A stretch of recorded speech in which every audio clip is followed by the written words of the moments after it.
That question reminds me of a line in Jesus Christ Superstar, which, although it's kind of a flawed work, is one of my favourite Jesus films, where right towards the end in the song, which is called Superstar, that lends its name to the whole thing, Judas actually says to Jesus, this is like the kind of the resurrected sort of Judas, he says to Jesus, don't you think it would have been better if you'd have come in the 20th century, when there is a period of mass communication, when you could have spoken to everyone?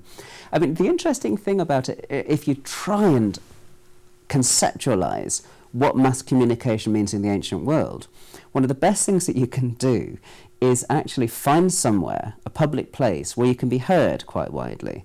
And he does get depicted, Jesus does, in the New Testament, preaching on the top of mountains and in boats where he can get an audience.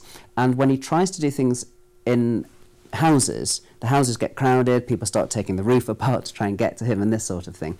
So it does look like, at least within Galilee of his day, he was quite a big thing for a little bit.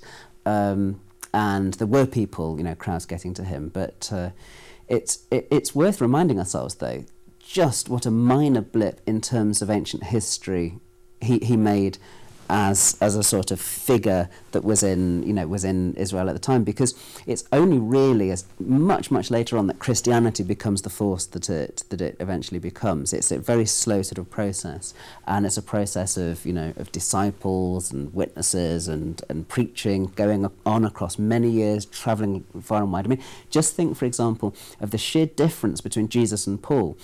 If the Gospels are to be trusted, Jesus essentially stays mainly within what we would call Palestine. He's mainly in Galilee, a little bit in Jerusalem. He occasionally kind of moves just outside of the borders, but really doesn't travel very far and wide for someone who's an itinerant preacher. But then when you get to Paul, Paul travels massively. I mean, in a 20-year period, he's gone all the way from Jerusalem to Rome.